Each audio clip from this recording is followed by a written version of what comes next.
তো এখানে আমি লাউ কেটে নিয়েছি আর এখানে আমি বেগুন কেটে নিয়েছি। এই বেগুনটা দিয়ে এই যে বাজার থেকে সজনের ফুল এনেছে, এই সজনের ফুল দিয়ে ভাজা করব। তো কিভাবে আজকে কি কি রান্না করছি সেটা আপনাদের সঙ্গে শেয়ার করব। তো চলুন রান্নাটা শুরু করি।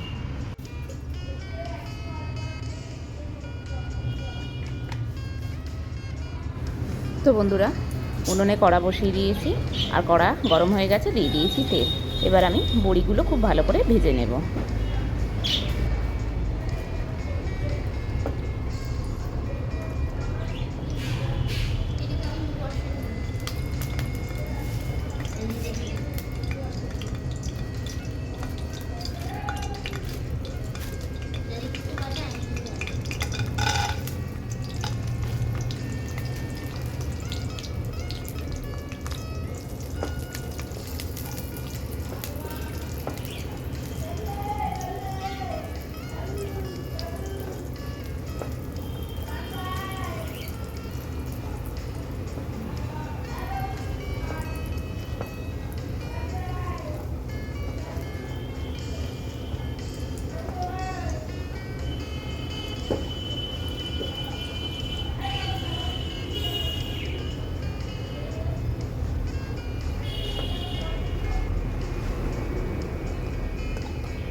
তো এখানে বড়িগুলো ভালো করে ভাজা হয়ে গেছে লাল লাল করে।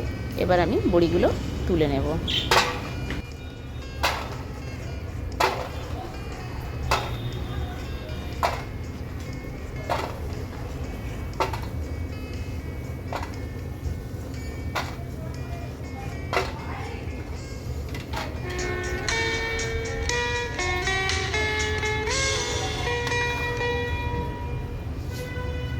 কড়ার মধ্যে তেল আছে, সেই তেলের মধ্যে আমি দিয়ে দিলাম পাঁচফোড়ন। অল্প করে আমি একটু পাঁচফোড়ন দিলাম। তো পাঁচফোড়নটা বেশ ভালো করে একটু নাড়াচাড়া করে নেব। তো পাঁচফোড়নটা বেশ একটু ভাজা ভাজা হয়ে গেছে। এবার আমি কেটে রাখা লাউটা দিয়ে দেবো।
এবার আমি কাঁচা লঙ্কা বেশ কিছু ফাটিয়ে দিচ্ছি, আমি চিড়ে দিচ্ছি না। তার কারণ হচ্ছে বাচ্চারা খুব বেশি ঝাল খেতে পারবে না, তাই আমি 5টা কাঁচা লঙ্কা নিয়ে মাঝখান থেকে জাস্ট ফাটিয়ে দিলাম।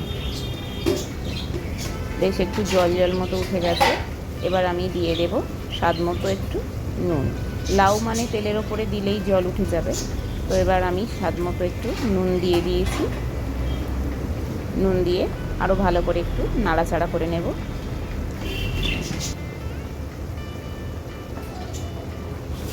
তো এবার নাড়াচাড়া করে নিয়েছি।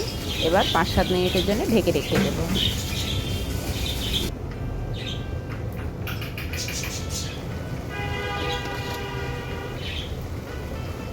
তো দেখুন লাউটা থেকে কতটা জল বেরিয়ে গেছে।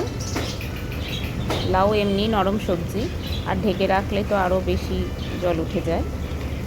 তো দেখুন বেশ অনেকটা জল উঠে গেছে আর লাউটা অনেকটা বেশ নরমও হয়ে গেছে। এবার আমি দিয়ে দিচ্ছি একটু হলুদ।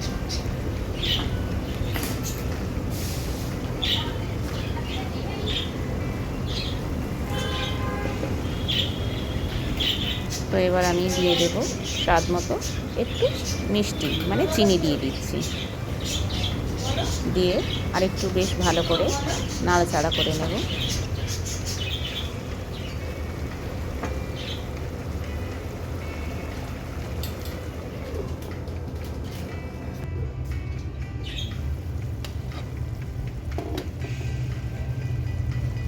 লাউটা দেখুন বেশ নরমও হয়ে গেছে। এবার আমি কিছুটা কড়াইশুঁটি দিয়ে দেব।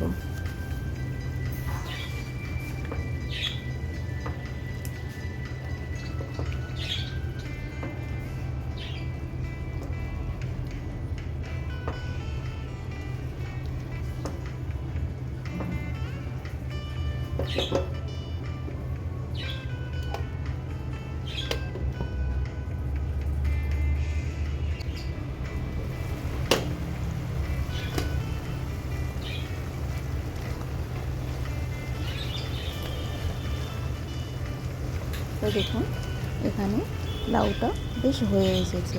এবার আমি ভেজে রাখা বড়িগুলো দিয়ে দেব। ভেজে রাখা বড়িটা একদম সবার লাস্টের দিকেই দিলাম, কেননা বড়িতে যে জলটুকু আছে টেনে নেবে। আর একটু আমি 2-5 মিনিটের জন্য ঢেকে রেখে তারপরে ধনেপাতা দিয়ে নামিয়ে নেব।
তো দেখুন বন্ধুরা আমার তরকারিটা হয়ে গেছে।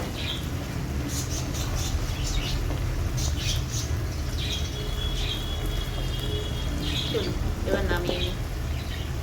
তো দেখুন বন্ধুরা লাউয়ের তরকারিটা আমার হয়ে গেছে। আমি এটা নিরামিষ করেই বানিয়েছি।